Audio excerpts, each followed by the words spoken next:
Metropolitan Council. It's Wednesday, August 28th, 2019, and I call the meeting to order.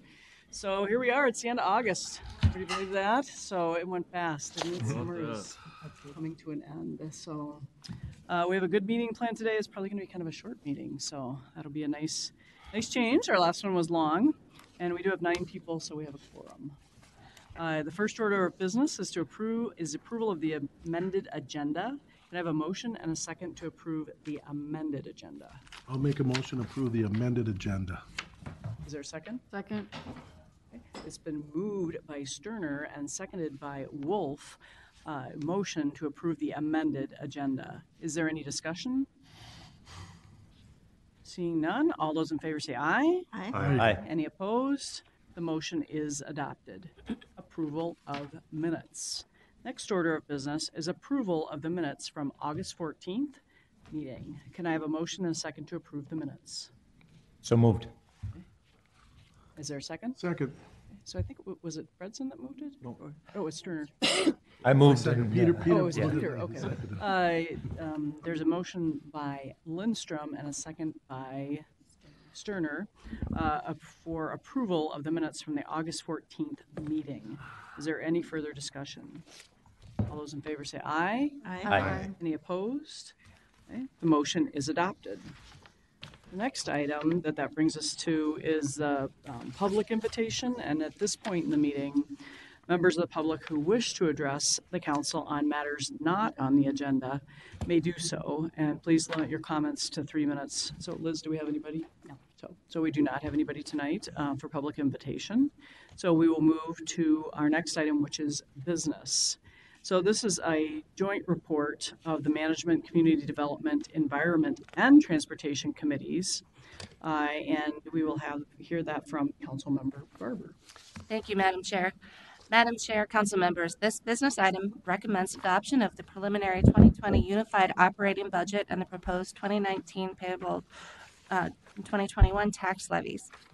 It is consistent with the budget and levies presented to the council on August 14th. It sets 6 p.m. on December 11th in council chambers as the time and place of a regularly scheduled meeting at which the budget and levies will be discussed and the public will be invited to speak. In October, the council will be asked to adopt the public comment draft of the 2020 Unified Budget that will be the basis for collecting public input.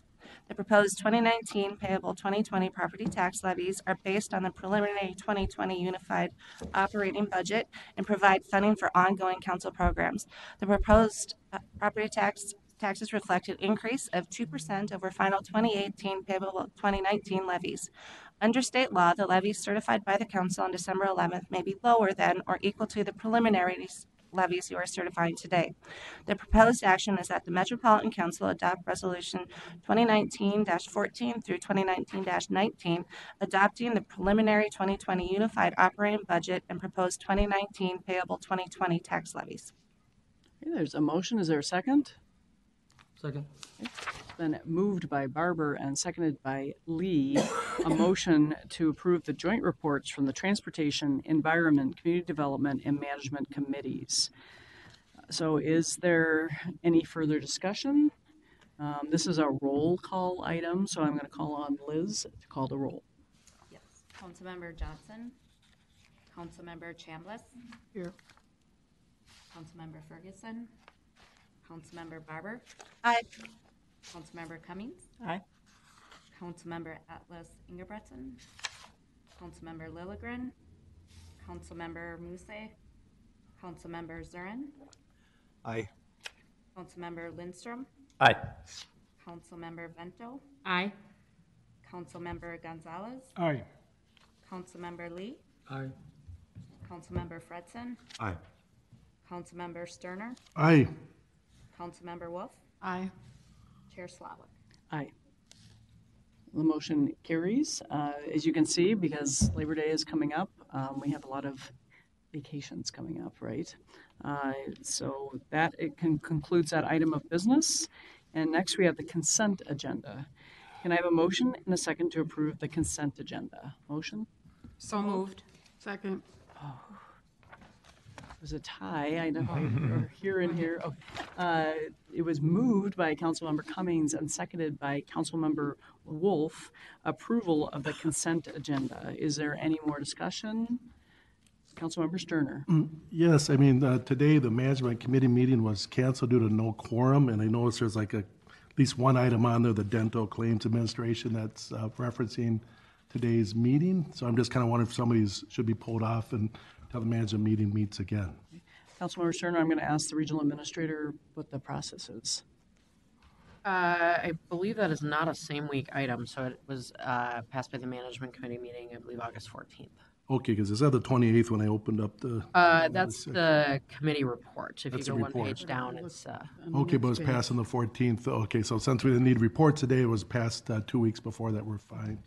And all the items on here were all cleared a couple weeks before then. Yep. Items usually say SW at the end of the item number if it's same week, meaning that it just came through this week. Otherwise, if it doesn't say SW, it came through in the previous 2-week cycle.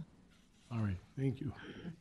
It's always good to double check. So all those in favor of the consent agenda say aye. Aye. Any opposed? Okay, the motion carries. Thank you. And that brings us to our reports of standing committees. Next, we'll hear from the standing committees. And today, Councilmember Vento is going to give the report because Councilmember Lilligren is not here. So Councilmember Vento. Madam Chair, council members, business item 2019-204 is for a Parks Acquisition Opportunity Fund grant to the Three Rivers Park District for Kingswood Special Recreation Feature. This item awards a $547,500 Park Acquisition Opportunity Fund grant to Three Rivers Park District to purchase a 15.95 acre parcel for Kingswood Special Recreation Feature.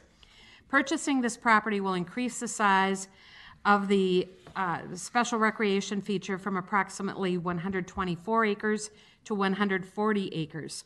This property includes 680 feet of shoreline and will help protect Little Long Lake, one of the most pristine lakes in the Twin Cities metropolitan area.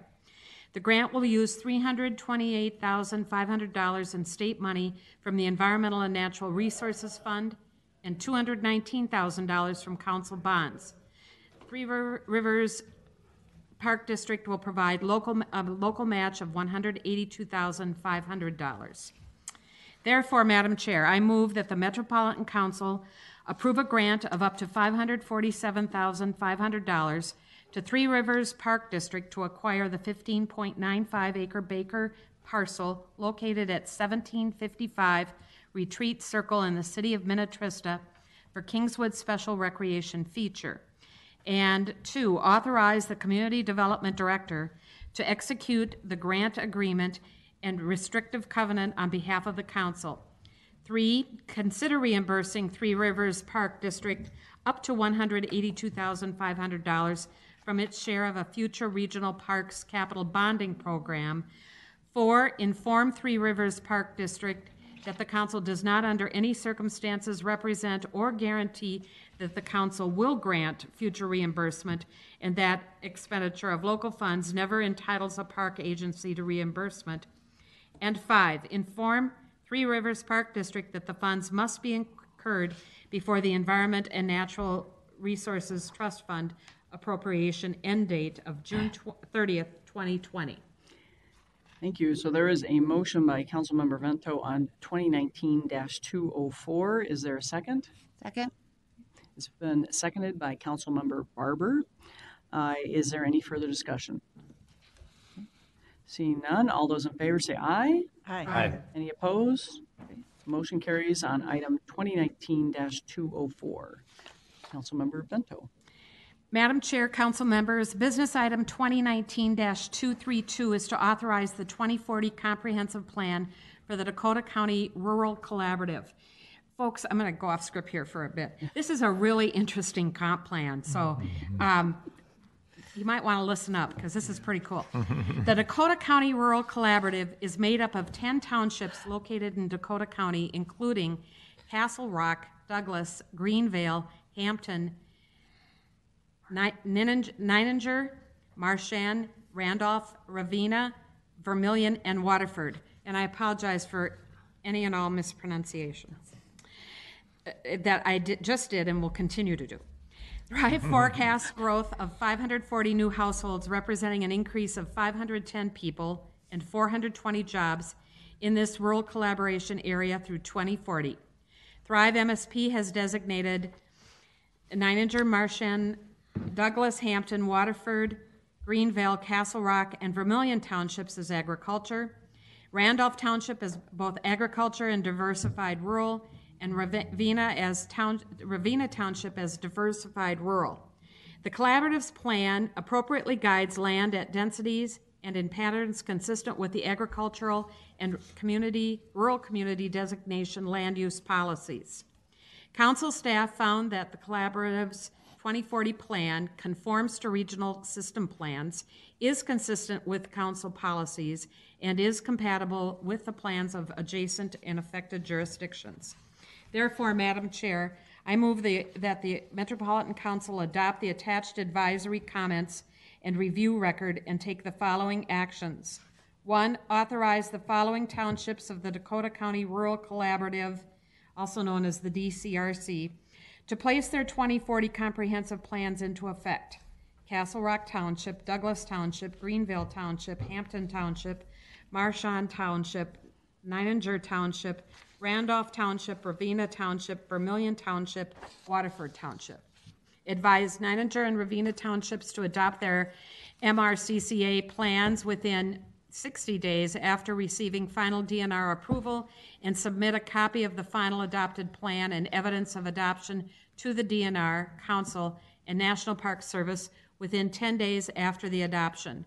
And 3, advise the Dakota County Rural Collaborative to implement the advisory comments in the review record for transportation, surface water management, forecasts, and water supply. Thank you. There is a motion by Bento on 2019-232. Is there a second? Second. And it's been seconded by Wolf. Is there any further discussion? I just want to say I agree with you. It's very interesting, and I did not know about that collaborative before this, so thank you. All those in favor say aye. Aye. Aye. Any opposed? Okay. Was there a comment? Yes. Councilmember Barber? It would be Councilmember Oh, Wolf. Councilmember Wolf. Thank you, Madam Chair. I was just going to comment that in Scott and Carver counties, the county does the land use planning for the townships within the county.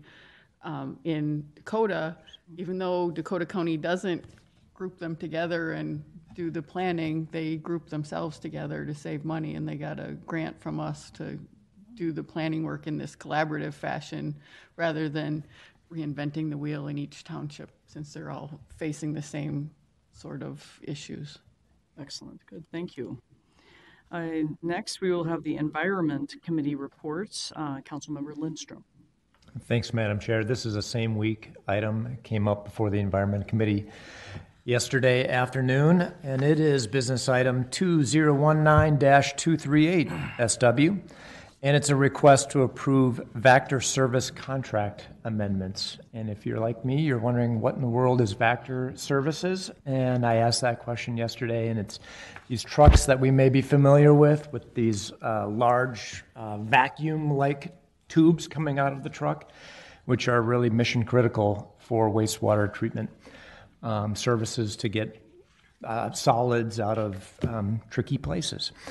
And so like I mentioned, they are really a specialty operation necessary for continued reliable operation for our wastewater treatment facilities. And in May 2018, bids were solicited for a 2-year contract to provide routine service at our 8 regional facilities.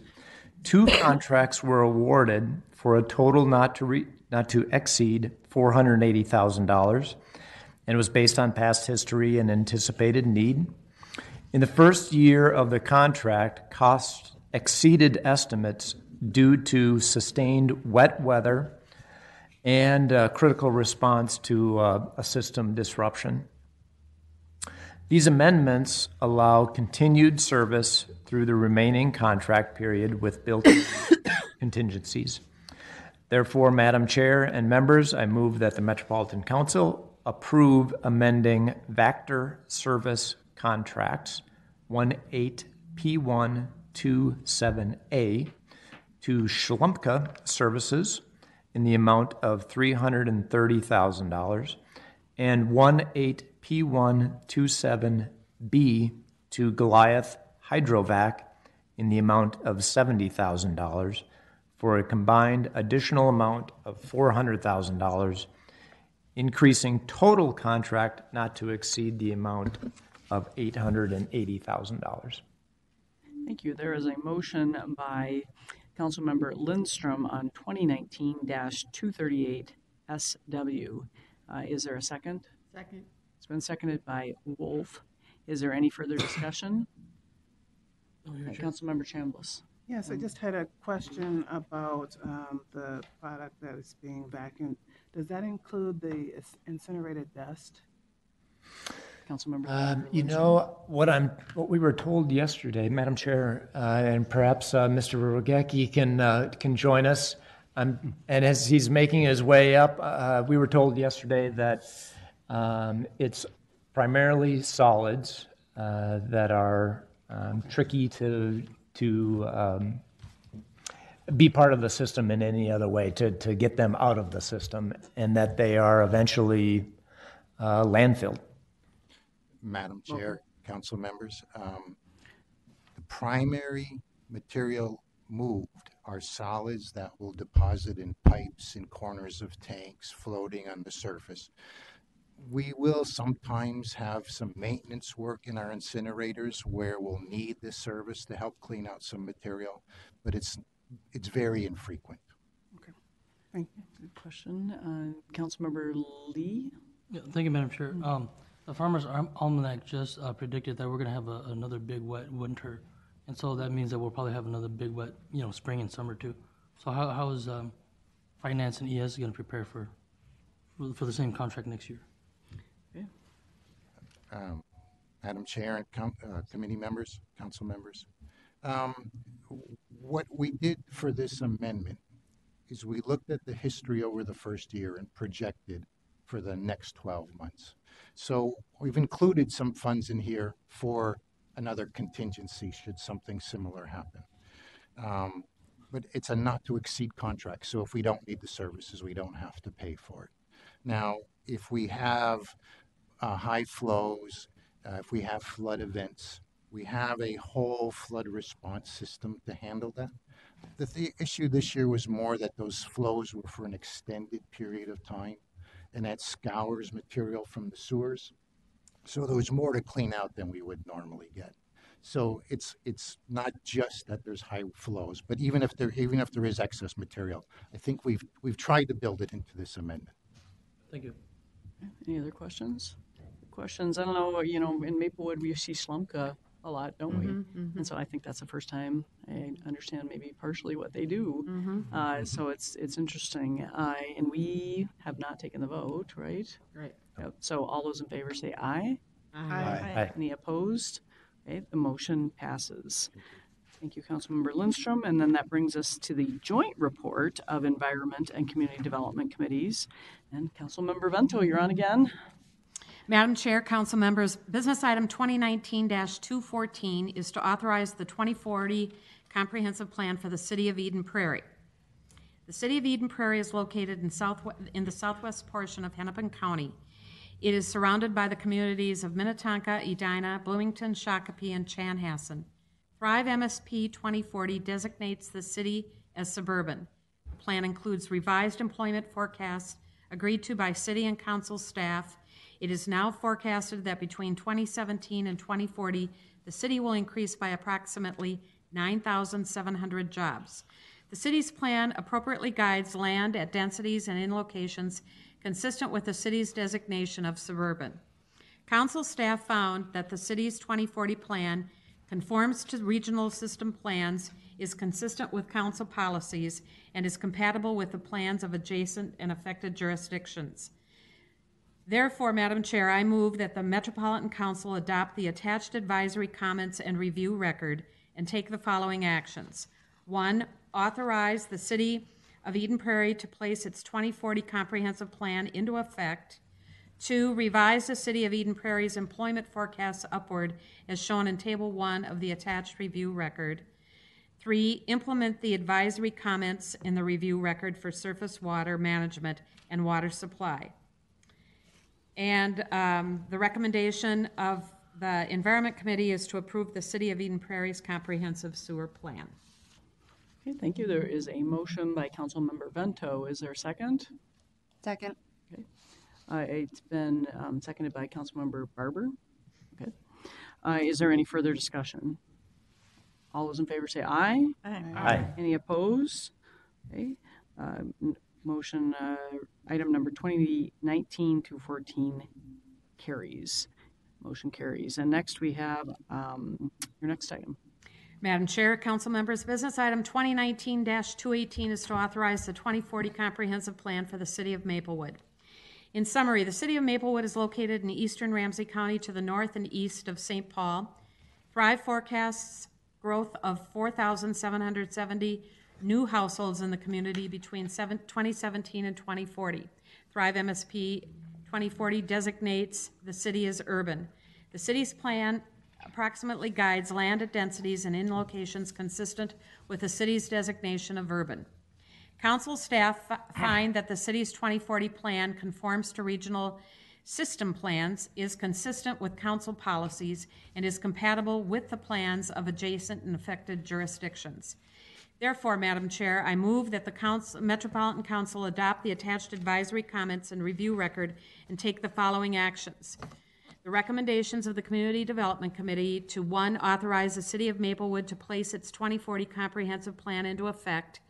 2, advise the city, A, within 60 days after receiving final Minnesota Department of Natural Resources approval, the city must adopt the Mississippi River Critical Corridor Area Plan and submit a copy of the final adopted plan and evidence of adoption to the DNR, Council, and National Park Service within 10 days after the adoption.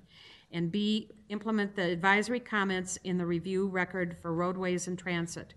The recommendation of the Environment Committee is to approve the City of Maplewood's comprehensive sewer plan, component of the city's 2040 comprehensive plan. There is a motion by Vento on 29-218, and I would like to second that. And is there any further discussion? Seeing none, all those in favor say aye. Aye. Any opposed? Okay, motion carries. Your last item? I promise that after this one, you won't have to listen to my voice anymore. Madam Chair, council members, business item 2019-219 is to authorize the 2040 comprehensive plan for the City of Belle Plaine. In summary, the City of Belle Plaine is located in southwestern Scott County. Thrive forecasts growth of about 2,500 new households in the community between 2018 and 2040. Thrive MSP 2040 designates the city as rural center. The city's plan appropriately guides land at densities and in locations consistent with the city's designation of rural center. Council staff find that the city's 2040 plan conforms to regional system plans, is consistent with council policies, and is compatible with the plans of adjacent and affected jurisdictions. Therefore, Madam Chair, I move that the Metropolitan Council adopt the attached advisory comments and review record and take the following actions. The recommendation of the Community Development Committee is to authorize the City of Belle Plaine to place its 2040 comprehensive plan into effect, and the recommendation of the Environment Committee is to approve the City of Belle Plaine's comprehensive sewer plan component of the city's 2040 comprehensive plan. So there is a motion by Vento on 2019-219 joint. Is there a second? Second. It's been seconded by Barber. Is there any further discussion? All those in favor say aye. Aye. Any opposed? Okay. Nice job. The motion carries. Okay, so that is Madam it. Chair. Almost Councilmember Vento. For those of you that aren't on the Community Development Committee, at each of our meetings, the Community Development staff are coming and making the presentations about these comp plans. And they typically don't take very long, so it doesn't represent the kind of hard work that occurs at the city and township and county levels, or the hard work that occurs here in this building. And I just want to, on behalf of the committee, commend the staff and the staff leader for their great work on this. It's really been great from the community development standpoint, and I think I can also say the same for the environment review that goes on as well, for the staff's work and the city, county, and township efforts. Excellent, and that's a very good point. I mean, it's years of planning and then years of process, and I know everybody is happy when they're done and they get passed, and you think of the planning that's done for the future, which is really one of our key roles, right? If I Councilmember could just Bento? add one more thing. One of the first cities that I met with, and I'm not sure that this person wants to be identified, she might get beat up by city leaders from elsewhere, but she said to me, these comp plans are a lot of hard work. And I thought, okay, here it comes. This is going to be rough. She then went on to say, but they're really good for us because we are required to pause and think ahead. And if we weren't doing these comp plans, we probably wouldn't ever find time to do that. So if I've said it once, I've now said it twice. So Yeah, thank you. but that's why we have our quality of life we do, right? Exactly. And so council members, we are actually at the end of our agenda and it is 4:29. And so now we will have some reports. So today is a good day to report. If you've got something that you did in the last week, the last couple weeks you wanted to talk about, I go first, and so I just want to talk about a couple of quick things. One, I went to the State Fair yesterday and went to the Metro Transit booth. I see Wes is back there, so it was great being part of the booth, seeing people come by. They would look for their routes on there. There were fans with the Metro Transit symbol. I'm not sure what his name is, Tranny, or the symbol must have a name, right, for Metro Transit? What's it called? What's the name of it? Okay. But anyway, it was good. And we know that we've had bus breaking records at the park and rides, and so I think that it's been really, really successful. We know that the weather has been spectacular this year, which really helps. Another thing is last night I attended for Southwest Light Rail a safety meeting. So once a year they have a safety meeting. They bring in the fire chief, and then the residents ask questions about safety. And so it's very interesting. It's everything from how fast are the trains going to go to when's the tunnel going to be built to how are my kids going to cross the line when it's there. And a good group of residents turned out for that. So thanks to the staff that were there, and then we're going to get a summary of that. If you're interested in that, that will be done soon. Another thing is we are doing as our next step in sort of our long-range planning during our Council of the Whole meetings during October, we're going to take those times to follow up on the agenda items we talked about. And so I just wanted to give you a heads up in conjunction with that the governor's office has asked the cabinet members and we are the only ones with the council, so I am to ask you and to work with you on 3 to 5 goals for a strategic plan for the state. And so they are working, and we were able to review in our long-range planning meeting for the cabinet sort of a preliminary, that state one, and then we need these 3 to 5 that are going to fit into that. So in October, we're going to focus on that primarily and start thinking about the things that you think are important for the committees that you're on. I mean, I think of, and of course, transit comes to mind immediately, if it's the 10 BRT lines over the next 10 years, if we wanted to continue to talk about things like that. But just a heads up to start to think about it. And I'm also working with staff and with the regional administrator to see what ideas she has and the staff have. The biggest thing is we has to fit in with 2040, right? So 2040 is the plan, right? We all came in the middle of this, but we can make a plan within that on what this council wants to do. And so what we want to take ownership of, 3 to 5 really isn't that many, although getting it down to be wordsmithed and the way we want it will probably take some time. And so most of the cabinet members' deadline is October 1st. And so I'm not going to make that. And so I'm going to ask for an extension, right, so that we all can do that together. And so just a heads up on that. I think that'll be exciting. Also, I wanted to let you know I attended Minneapolis Urban League Family Day on Saturday. I went with Howie Padilla from Metro Transit and Brooke Blakey, Sergeant Blakey from the HAT team, and was a really good event. Lots of community vendors were there. Some politicians were there that we all know. It's always good to network with politicians, and overall it was it's always good to be out there in the community and hearing about what questions they have about Metro Transit and about, I shouldn't say just Metro Transit, but the Met Council, and then good ways to connect with them. So those are some of the things I've been doing. Now, council members, I'm hoping you're ready tonight to talk about some of the things that you're doing.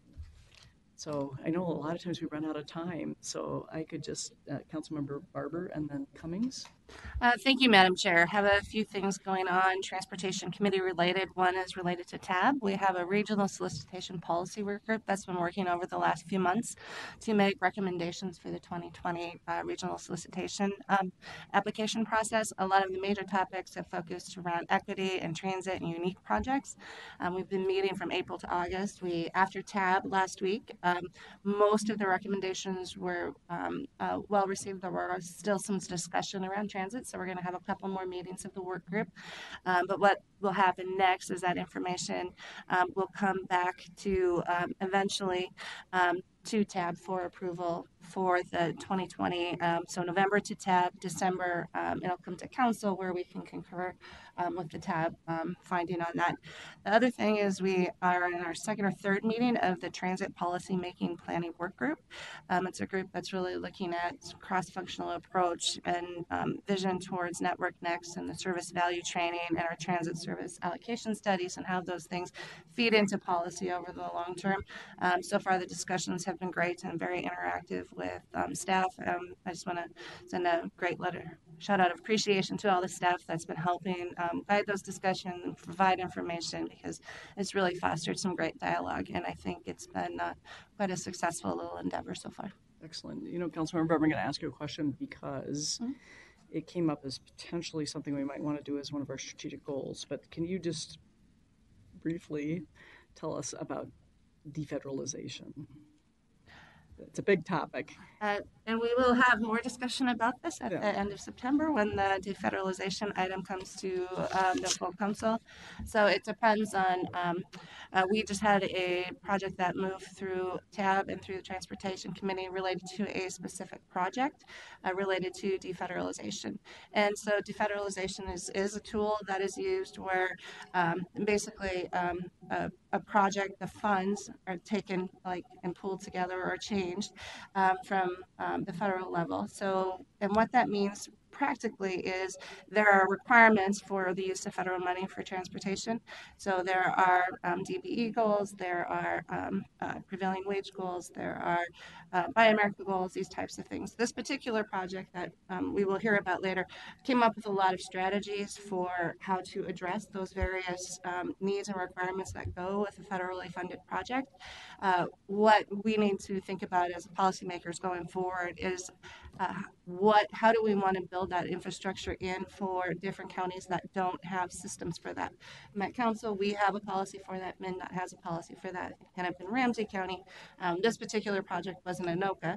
And so how do we provide these tools for other areas that would like to come to TAB and to us to defederalize their projects so that they're still meeting the spirit of the requirements? Okay, thank you. So that's a very long-winded short answer. Yeah, but a very, very good answer, and did a nice job. And so Councilmember really is the lead on this, and she brings a lot of expertise. And I wanted to bring it up just a little bit. Again, we're bringing up things like strategic plan defederalization. So you're not hearing these for the first time in October, and you'll start to become familiar. They say with adult learners, it's you have to hear something 7 times before you learn, right? And this is one I'm trying to learn, and it's complicated. So thanks for your leadership, and we'll be hearing more. Okay, thank you. Thank you, Councilmember Cummings. Thank you, Madam Chair.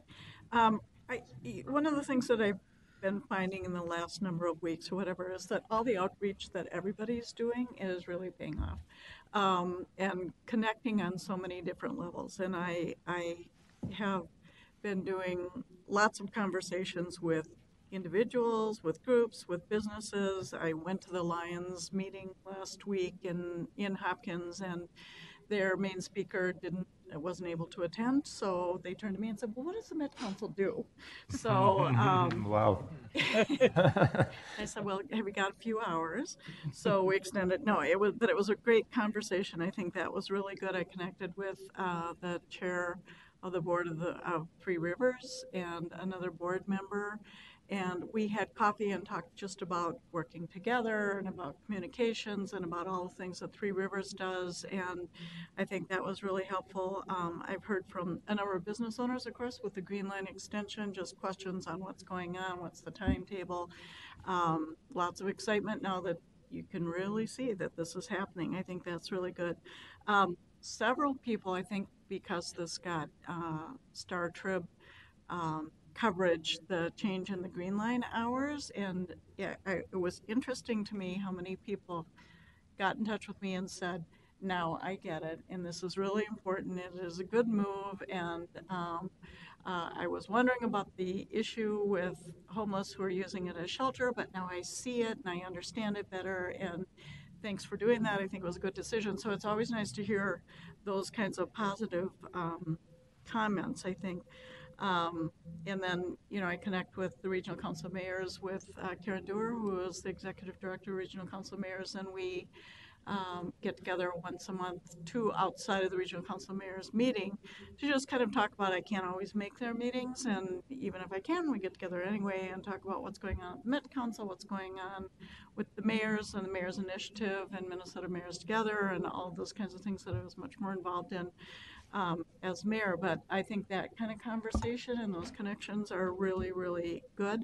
I have come to know fairly well now the outreach coordinator for London Lacrosse and Joint Venture, who is building the Green Line extension, Kimberly Stennis, and because there is a field office in Hopkins, so I have introduced her to our cupcake shop, which she's enjoying, and our new wine bar, which just opened a couple of days ago, which she likes a lot, a couple of lunch spots. So anyway, I think all those connections are really valuable, and I think they're really really good just in building partnerships and, again, just accommodating conversation back and forth and what's going on out there and what's going on here. And so I think that's been really valuable. And I think the fact that there's so much outreach among council members too just really helps to kind of help the public and others understand exactly what the Met Council does, because a lot of people don't know. So I've really enjoyed that. I like that a lot, and I think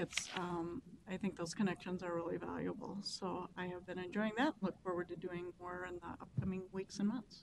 Well, thank you, and thank you to everyone. I mean, I will tell you, I'm out there a lot and hear a lot of the good things and the good work you're doing, and I think it just helps the council overall when our communities see us and understand. On one note, I did want to pass on, so the general manager of Metro Transit is here, and so having you bring up the Green Line, I thought the editorial in the Star Tribune, right, was very supportive. I know that they've done months of planning, so Wes, we want to thank you for your work and thank your team for everything they did. They basically, and I think it's a good thing to say, over-planned, right? I mean, they had homeless sort of staff people from social service agencies that were available for that first night to try to see what the patterns are. You're still assessing the patterns. Do you want to, you can talk about this, but I'll just talk what I know. This is from my perspective. They had every detail planned out about that, the closing and how that would be affecting people that were using the train at that time, as well as being able to clean the trains, right, and meet our maintenance goals that we have around it. So I'm really glad that you brought that up. And just want to say kudos, thanks to your team, and keep up the good work. And now we have Councilmember Sterner. Oh, thank you very much, Chair. I just had a couple of things, but I had a really great reception. They had the Pine Bends Bluffs Trailhead had a grand opening, and it was a partnership between the city of Inver Grove Heights, Dakota County, and then Friends of the Mississippi helped, as well as Flint Hills Resources. So it was a great collaborative between the business and government and nonprofits working together. But it was about 20 years it's been in the development, and it's just a great project with bike trails coming through and natural prairie, and it overlooks the Mississippi Bluff area. And it's in kind of a tough area as far as from a visual standpoint, right off 52, behind some truck stops and across from Flint Hills, but it's just really a diamond in the rough and just gorgeous. So if you get over there, it'd be great. But a lot of people that had a lot to do with it, commissioners and local elected people were there, and kids were riding their bikes from Pine Bend Elementary there to kick it off and that. So I enjoyed that. And then I've also there was a transportation meeting in Rosemont put on by some of the local legislators. So Chair Hornstein was there, as well as Representative Hewitt and Mayor Drossi from Rosemont. There's about 10 people on the panel, and they were talking about issues with the school district trying to do a roundabout on Highway 3, as well as some other things with bus service and things like that. So that was a good thing too. And then they've had another meeting with the city of Rosemont. So Excellent. So I've been enjoying it and getting out there. Good update. Thank you. Councilmember Wolf. Thank you, Madam Chair. I volunteered yesterday at the Minnesota Council on Disabilities booth at the State Fair, and the chair was kind enough to join us for a while yesterday. Thank you for doing that. I am an ex officio member of the Minnesota Council on Disability, and they had a meeting a couple weeks ago.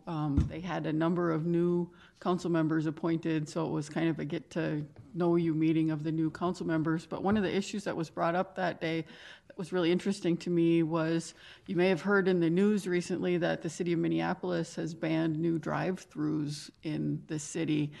And for the disability community, this is a hardship, because if you're in a wheelchair and you get into your car, you want to be able to just go through the drive-through and get your stuff, rather than have to park your van and then go down the ramp in your wheelchair and do all of that. It makes access more difficult for people with mobility issues. And apparently Minneapolis has their own advisory committee on disability issues that recommended against having a ban on new drive-throughs, but the city council decided to ban them anyway. So just keep in mind when people are talking about drive-throughs that there are people who find them necessary to be more mobile in our society because of disability reasons. Good update. Thank you. Councilmember Bento. Madam Chair, I'm not sure if anybody else here is registered or not, but an email came out to us a number of weeks ago about the Minnesota Humanities Learning from Place day-long workshop tour of Dakota sites, and there's one coming up on Friday, September 13th. So if you're not sure what to do on Friday the 13th, I think this would be the perfect way to spend the day. It's from 8 until 4. We start at the Minnesota Humanities Center over near Lake Phalen, and that's where we end up at the end of the day. And it's a marvelous learning opportunity to learn about the Dakota. So just thought I'd make that pitch. I'm going to be there, and I'd love to have some company. Excellent. Good report. Councilmember Lindstrom. Well, thanks, Madam Chair. Sticking along the theme of partnerships and networking, I wanted to mention that there are 2 community tours coming up. One at the Metro plant, that is September 26th, 2 o'clock. And I know most of us have been on that tour, but this is where our community members are invited to go on that tour. And I know I went on it a couple of years ago, and there's probably 20-some council members or city staff that attend these tours. So Metro plant on September 26th. And if you can't make that, the Blue Lake wastewater treatment plant on October 3rd at the same time, 2 o'clock. So September 26th, the Metro plant. October 3rd, the Blue Lake wastewater treatment plant. So get those on your schedule. You'll probably be getting an email about those shortly. And then I also wanted to let the council know that in a week or so, September 6th, I'm going to be attending an event called Equity and the Environment in the Walls administration. 2 issues that all of us care deeply about. And so the Environmental Initiative is hosting this day-long event on how those 2 key issues are intertwined and key priorities for the administration and for us. So there's going to be, it seems like half of the administration commissioners are going to be speaking at this event. and Lieutenant Governor Flanagan as well. So I'll bring back what I learned on that event. And then I definitely want to mention the Ramsey County League of Local Governments. We had a fascinating speaker. Oh, yes, of course. Yes. Thank you. We had a great turnout of council members that were able to attend, and our own chair was the primary speaker and did a fantastic job. Thank you. And we had a great conversation overall about a wide variety of topics. I appreciate that. You know, there's nothing, there's actually nothing like it or something like it in being in front of your hometown crowd, right? So I actually found it a little bit harder almost, right? Because I had this familiarity, and I know Councilmember Bento was there, and you were there, and Councilmember Lee was there.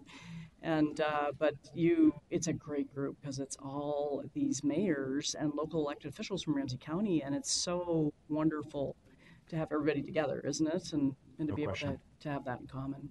We could have very frank conversations, even though it was a large group, but I felt like people were able to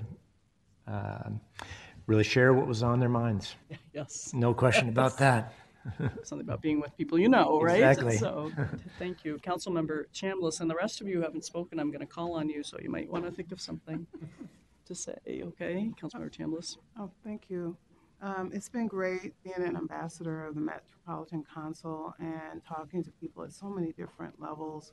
With it being the end of the summer, I was contacted by an intern and got a chance to talk about her goals and how I got to be where I am today. And so that was great. I've been meeting with different representatives.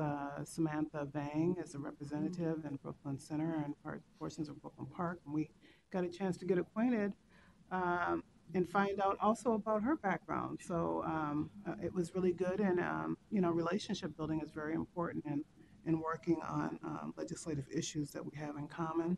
I was also asked, actually right when I got to be on the Met Council, to speak on a community program at KFAI, and I got a chance to talk about the Southwest Light Rail and the Blue Line extension plans, and they had a lot of questions and are anxious to continue the discussions there. A organization called Black Women Rising, I just met with them on Sunday, and I meet periodically and report on council activities, and we do a lot of information exchange, and it's very encouraging and enlightening for getting people civically engaged, which is what their goal is to get people civically engaged and develop leadership among Black women. So more to come. I'm looking forward in October to presenting to the Brooklyn Center Business Association. So I'll be preparing for that and talking more about what the council is doing. Excellent. Thank you. You know, I also met with Representative Vang, and so if you ever want me to come out, I've been out to a lot of your districts, but I promised her I would come out and visit the park and ride out there. And so maybe you and I and she can talk about a date and maybe having some other staff that might want to come and things like that. That'd be so great. Great, thank you. So let's see, Councilmember Fredson. Sure. So if I had to pick three, I had the honor of attending Mayor Melvin Carter's budget address within the last couple weeks, kind of to echo the sentiments about just the hard work that goes on at cities, whether it's through comprehensive planning and budgeting, just making really tough decisions, having to raise taxes, kind of scale back hiring of police officers that was planned, and but also make critical new investments in shared priorities like housing and transportation infrastructure. And so, and obviously that proposal goes to the full council and will run its course. But appreciated the invitation to represent the council there, and it was noted at the Environment Committee yesterday that it was I think the back page of the Star Tribune and the front page of the St. Paul Pioneer Press. I was, so representing the council, and got a shout out from the mayor at the address, so that was great. Summer block party at Rice and Larpenteur a couple weeks ago. The Rice and Larpenteur Alliance, a great coming together of three communities, St. Paul, Roseville, and Maplewood, really trying to rally around development and investment and a vision for the future of that intersection. And so it was fun to interact with elected officials from St. Paul, but also Maplewood and Roseville. The project, if I understand it right, is actually being funded by the St. Paul Area Chamber of Commerce. And so Kim O'Brien, who used to work for Council President Amy Brenmo, is now spearheading those efforts. And so, in response, I believe, to concerns about potential decreased bus service along the bus route there, Metro Transit had 3 staff out there. I visited with the staff just to get to know them. Combined more than 30 years of experience represented by the 3 staffers out there, really just encouraging people to ride the bus and take advantage of the dollar rides. And then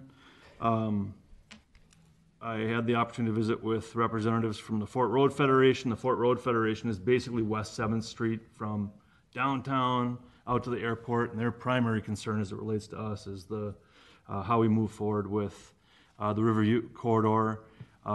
There's been lots of controversy and differing viewpoints in terms of what the future of that corridor should look like, and the staff and leadership at the Fort Road Federation have done a really good job basically trying to identify, all right, we all have our disagreements, but here's the 10 things we can all agree on. And so they walk me through their bullet points of agreement that they hope will guide how this council moves forward on Riverview. And then last thing, I didn't have the opportunity to attend the going away party for Kate Brickman or for Anna Vang, and had the opportunity to work with Kate around the efforts to pass a comprehensive transportation bill this last session, and she was a rock star and a big loss, and so just wanted to recognize her for her work. And Anna, I don't think I've mentioned this before, I just think it's fascinating how our paths have crossed. She actually grew up in Esco, so my hometown.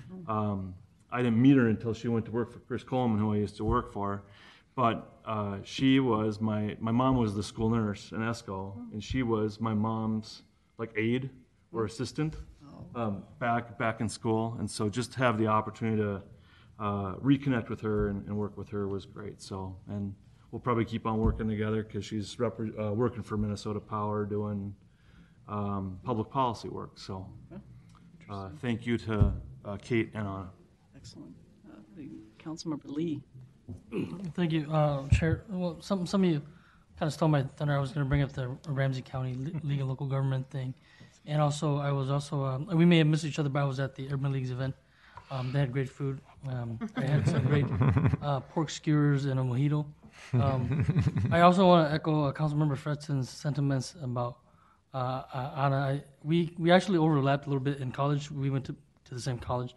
And so it was sad to see her go, but I'm sure she's going on to do great things. And in the same vein, I also want to give kudos to the 2 other staff members who continue to support us. They do an amazing amount of work, still giving us, briefing memos about meetings that we still have. So I want to thank them for their great work. And yeah, I'm just really excited to still be out in the community and to just represent the Met Council and the communities that I represent. Excellent. Councilmember Gonzalez.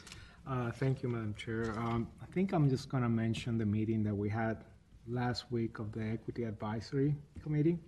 And it was a great introduction by Chief Frizzell. He spoke passionately and from the heart on how he feels that Metropolis should interact with the community. And I think that was really appreciated by the community members who were there. And we got some feedback that they would like to have him come back, but instead of just as a get-to-know presentation, but perhaps a more formal process with questions submitted beforehand for him to have an opportunity to address specific issues. So that will be a conversation to have down the road, but again, the chief made a great first impression on the folks at the EAC, and we continue with organizing the EAC and making sure that we can count on the meaningful advice from the community members that are there. Those folks have really bring a lot of insights into their respective communities and points of view, and I think we should do whatever is possible to tap into that wealth of expertise and passion that they bring.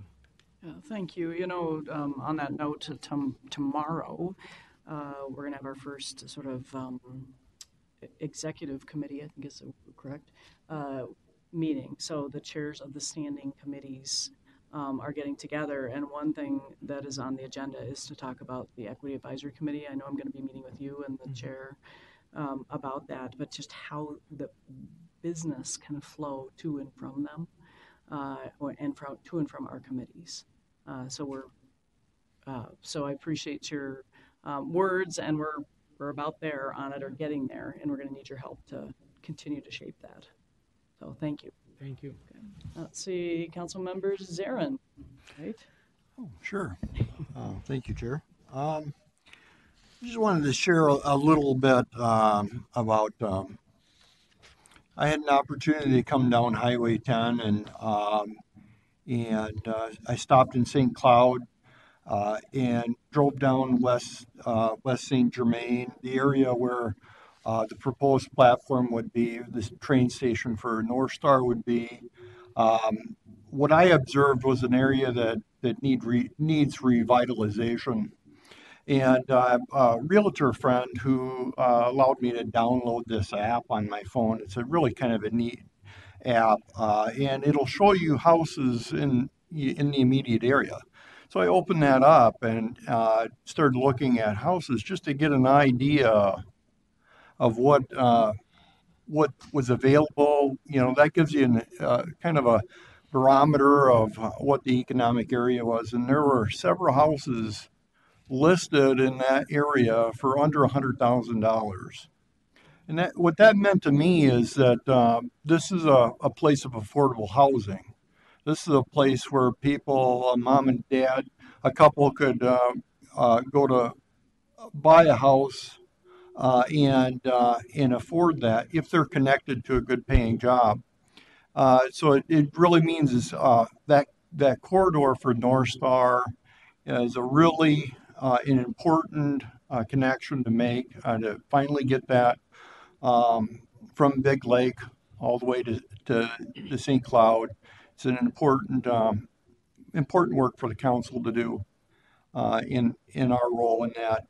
And on that same trip, I pulled into the Big Lake station, the maintenance facility, gave myself a little tour around there. I don't think I'm supposed to do that, but I did it anyway. And get a chance to talk to the employees that are there and get firsthand take on their atmosphere, their work atmosphere, and where the council is going. It was a good little tour, self-guided tour. Some folks did ask me who I was and what I was doing. That was good.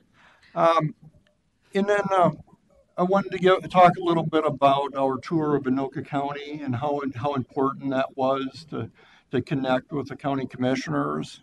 And then we followed up after that with the tour of the city of Ramsey, where again we have a North Star station at.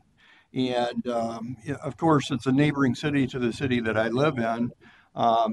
But my perspective on Ramsey changed because of our visit. I really feel like Ramsey is an up and coming city. That this is going to be a place that's going to have a tremendous amount of development. Right now, the reason why the development isn't happening is because of, on Highway 10 is a big bottleneck right there. There's a lot of grade separation that is in the works, and life is going to get tough before it gets better down Highway 10, but it will get better. And just kind of playing with the idea that,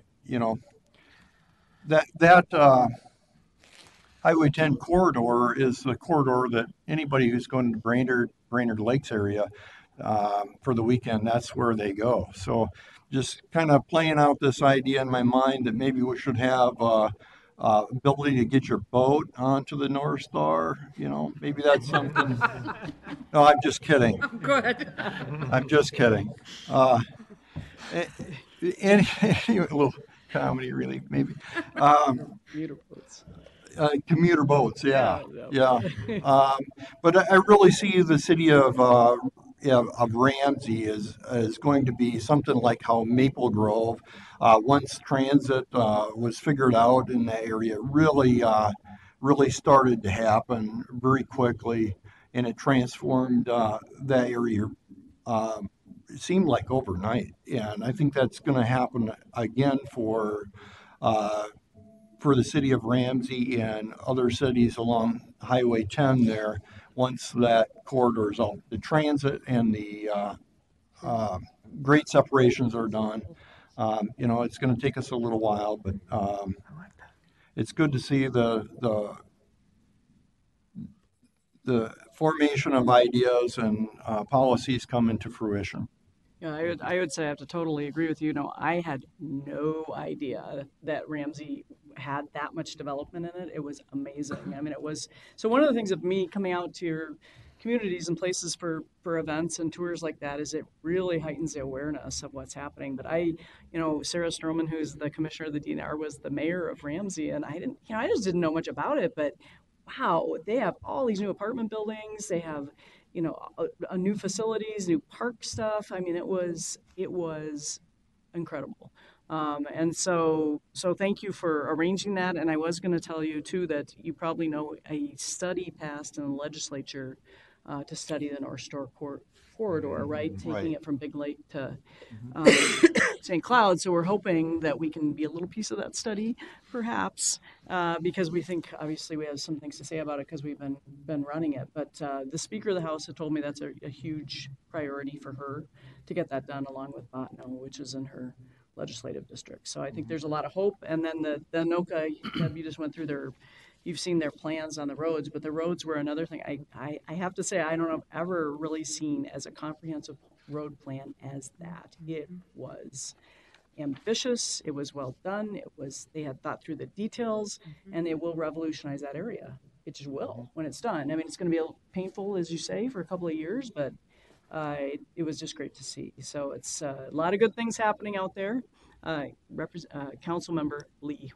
Thank you, Madam Chair. I forgot to add one thing. Last week, I attended the Gold Line CBAC for the first time as a council member liaison, and I had been on the body as a citizen representative before I was on the council, as a representative of the Sunray neighborhood of the east side of St. Paul.